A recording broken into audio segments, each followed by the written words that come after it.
नमस्कार मित्रों, आप सबको धर्मेंद्र मन्नू की राम राम। आप सबका मेरे इस चैनल सापेक्ष पे स्वागत है।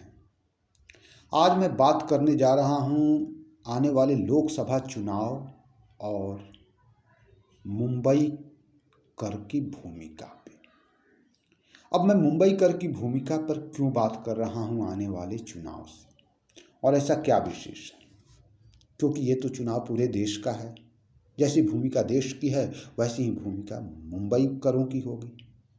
तो नहीं, इस पे मेरा मत भिन्न है। मुंबई को जो मोदी ने दिया है वो किसी ने नहीं दिया है। मुंबई के बारे में मैं बात करूं तो मुंबई विश्व की नहीं, भारत की आर्थिक राजधानी रही है और विश्व के सबसे प्रमुख नगरों में एक है। और इसी नाते यह हमेशा से टेररिस्टों के निशाने पे रहा है। पाकिस्तान के जो आतंकवादी संगठन हैं उनके सबसे ज़्यादा निशाने पे मुंबई रहा है। और मुंबई एक ऐसा शहर है जहां विश्व की सबसे बड़ी बड़ी आतंकवादी घटनाओं में से कई घटनाएं यहाँ पे हुई है। 2006 में हुआ मुंबई के ट्रेनों में ब्लास्ट, 2008 में हुआ 26/11 का वो आतंकवादियों का हमला, ताज होटल को जलाया जाना, सड़कों पे खून की होली खेलना, उसके पहले तिरानवे का होटलों में बम ब्लास्ट, ये सब कुछ मुंबई झेल चुका है। मुंबई के शरीर पर इतने गहरे जख्म हैं आतंकवाद के जो किसी अन्य शहर पे नहीं है। हर 2 साल के बाद कोई न कोई आतंकवादी घटना घटती ही थी और फिर थोड़ा सा इधर उधर कोरम पूरा करती थी सरकारें और फिर सो जाती थी। और इसके बाद 2014 आया और केंद्र में मोदी की सरकार बनी। उसके पहले की स्थिति जनता को पता होगा। हर जगह हर ट्रेन में अनाउंसमेंट, डरी सहमी जनता, कहाँ बम फट जाए, कहाँ गोलियां चलने लगे कोई नहीं जानता था। ट्रेन में अनाउंसमेंट कि किसी भी अनजान वस्तु को हाथ न लगाएं, तुरंत पुलिस को सूचित करें। कोई भी बैग पब्लिक को पता चल जाए कि अनजान है, तुरंत चिल्लाने लगे, ये किसकी बैग है, किसकी बैग है, किसका बैग है, किसका बैग है। और कोई आवाज़ नहीं आते ही चलते ट्रेन से उस बैग को फेंक दिया जाता था। लोगों के दहशत का वो नज़ारा आंखों से भुलाए नहीं भूलता, आंखों से गायब नहीं होता। हर स्टेशन के अंदर, हर महत्वपूर्ण बिल्डिंगों के बाहर, हर स्टेशन के बाहर रेत की बोरियों को भर कर रखा गया था। बंकर बनाए गए थे टेम्पररी, और उसके पीछे AK-47 और माउजर और मशीन गन लिए हुए जवान मिलिट्री के खड़े, जैसे लगता था जैसे पूरे शहर में युद्ध चल रहा, युद्ध की स्थिति है। वो भयावह स्थिति 2014 के पहले तक मुंबई करों ने देखा है। इसीलिए मैं बात कर रहा हूँ आगामी चुनाव और मुंबई करों की भूमिका। वैसे तो मुंबई कर और बाकी देश में अंतर क्या है वोट के लिए, लेकिन है, इसीलिए अंतर है क्योंकि उस 2014 के इलेक्शन के बाद जो कुछ हुआ वो मुंबई करों को भूल नहीं सकते। जो चैन सुकून मिला है वो भुलाए नहीं भूलेंगे। पता नहीं कब कैसे वो ट्रेनों के अनाउंसमेंट कब गायब हुए, कुछ पता नहीं चला। 10 साल गुजर गए।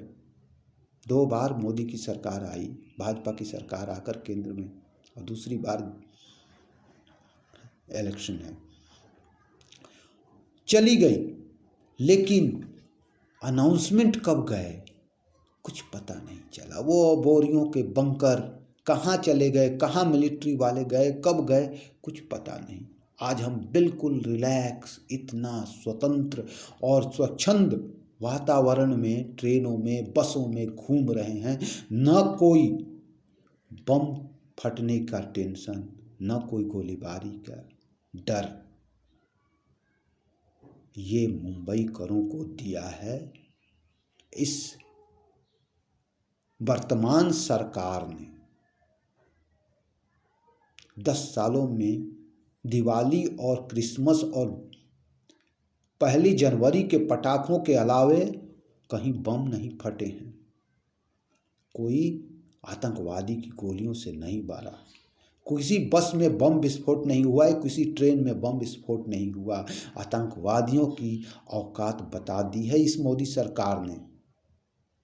और सिर्फ मुंबई ही नहीं, इंडिया के किसी भी शहर में, भारत के किसी भी शहर के लोग जितना चैन से आज इन 10 सालों में रह रहे हैं, वो खौफ अब दिमाग से क्या दिल से, चैन से निकल चुका है कि कभी हमारे यहाँ आतंकवादी घटनाएं भी हुआ करती थी। आतंकवादी घटनाएं अब बस कश्मीर में कभी कभी गोली बरसाकर ही आतंकवादी अपने इच्छाओं की पूर्ति कर रहे हैं, और उसके बाद भी वो मारे जाते हैं। इसीलिए ये चुनाव मुंबईकरों के लिए विशेष है, क्योंकि मुंबईकरों ने विश्व की सबसे बड़ी बड़ी आतंकवादी घटनाएं अपने ऊपर झेला है। मेरा तो मानना है, पिछले चुनाव में भी मेरा मानना था और इस चुनाव में भी मेरा मानना है कि केवल इस बदली हुई व्यवस्था के लिए, इस चैन और सुकून से जीने के लिए हमें इस लोकसभा की सारी सीटें मुंबई की बीजेपी को जिता देनी चाहिए, बीजेपी को दे देनी चाहिए। मुंबई क्या, महाराष्ट्र ही पूरी तरह से आतंकवादियों के निशाने पर रहा है। महाराष्ट्र तो बीजेपी के लिए का अब तक गढ़ हो जाना चाहिए था। महाराष्ट्र वासियों को तो मुंबई भाजपा का एहसान भुलाए नहीं भूलना चाहिए, क्योंकि आतंकवाद से सबसे ग्रस्त महाराष्ट्र और मुंबई ही रहा है।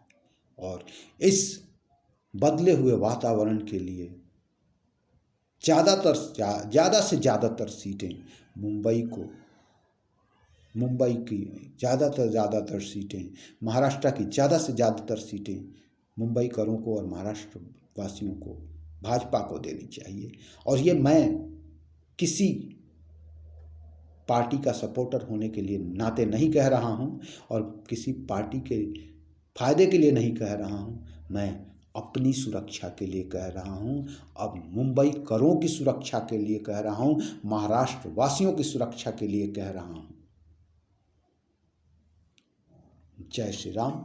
आप सभी राष्ट्रवादी बंधुओं को, धर्मेंद्र बंधुओं का राम राम।